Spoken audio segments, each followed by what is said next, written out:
Dunia ini bukanlah tempat tinggal kita. Tempat tinggal kita yang sebenarnya ada di dalam kerajaan sorga. Rindukah kita pulang ke rumah sorgawi kita? Mari kita nikmati kebenaran firman Tuhan dari seri Renungan Harian Pulang ke Rumah. Selamat menikmati.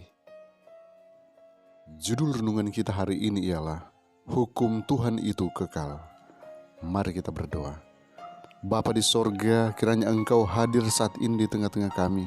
Kuasai kami dengan kuasa Roh Kudus-Mu, agar kami boleh memahami akan kebenaran firman yang siap kami renungkan dalam nama Yesus. Amin. Ayat inti kita hari ini diambil dari Matius pasal 5 ayat yang ke-17. Firman Tuhan berkata, "Janganlah kamu menyangka bahwa aku datang untuk meniadakan hukum Taurat atau kitab para nabi. Aku datang bukan untuk meniadakannya, melainkan untuk menggenapinya." Saudaraku, pencipta manusia dan pemberi hukum itulah yang menyatakan bahwa maksudnya bukanlah untuk mengesampingkan aturan-aturannya. Segala sesuatu dalam alam, dari butir debu dalam sinar matahari hingga ke dunia-dunia di tempat yang tinggi, adalah di bawah hukum. Ketentraman dan keselarasan dunia alami bergantung kepada penurutan akan hukum-hukum ini.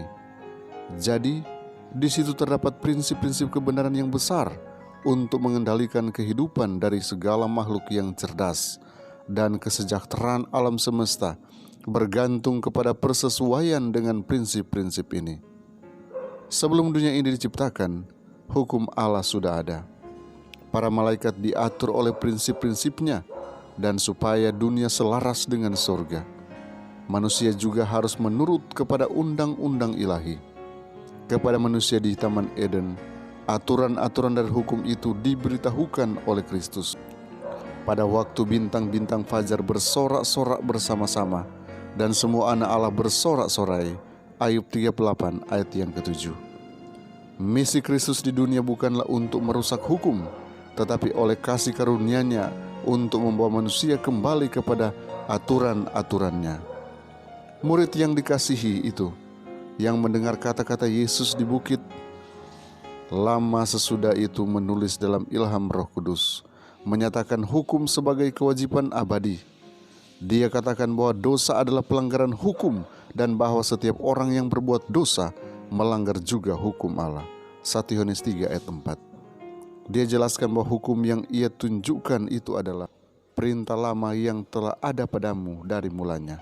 1 Yohanes 2 ayat 6. Dia menyatakan hukum yang ada pada waktu penciptaan dan diulangi di atas gunung Sinai.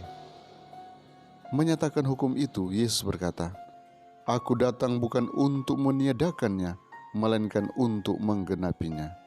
Di sini ia menggunakan kata menggenapi dalam pengertian yang sama seperti ketika dia mengatakan maksud-maksudnya kepada Yohanes Pembaptis untuk menggenapkan seluruh kehendak Allah. Matius 3 ayat 15. Yakni memenuhi ukuran tuntutan hukum untuk memberikan suatu contoh dari persesuaian yang sempurna kepada kehendak Allah. Misinya adalah untuk memberi pengajarannya yang besar dan mulia. Yesaya 42 ayat 21. Dia harus menunjukkan sifat rohani dari hukum itu, untuk menunjukkan prinsip-prinsipnya yang luas, dan untuk menjelaskan kewajibannya yang abadi. Yesus, citra yang jelas dari diri Bapa itu, cahaya dari kemuliaannya, penebus yang menyangkal diri. Sepanjang perjalanan hidupnya yang penuh kasih di atas dunia adalah suatu gambaran hidup dari sifat hukum Allah. Khotbah Yesus di atas bukit. Mari berdoa. Bapa di sorga, terima kasih untuk petunjuk yang Kau berikan bagi kami pagi ini. Biar ini boleh menjadi perenungan bagi kami, untuk kami boleh melangkah dengan pasti hari ini, dan tuntunan Tuhan menjadi bagian kami. Kami menyerahkan anak-anak Tuhan yang mendengarkan channel ini hanya ke dalam tangan-Mu. Biar Engkau tetap pegang tangan mereka, bawa mereka kepada kemenangan dan kemenangan. Apapun tugas pekerjaan mereka hari ini, kami yakini bahwa Tuhan selalu memberkati mereka. Engkau tetap hindarkan kami dari COVID-19. Engkau hindarkan dari sakit penyakit, kecelakaan yang mudah berlaku bagi kami. Biarlah kami selalu mendapatkan sukacita, dan berkat Tuhan tetap melimpah atas kami, karena kami menyerahkan total hidup kami, rencana-rencana kami, hanya dalam nama Yesus Tuhan dan Juru Selamat kami. Amin.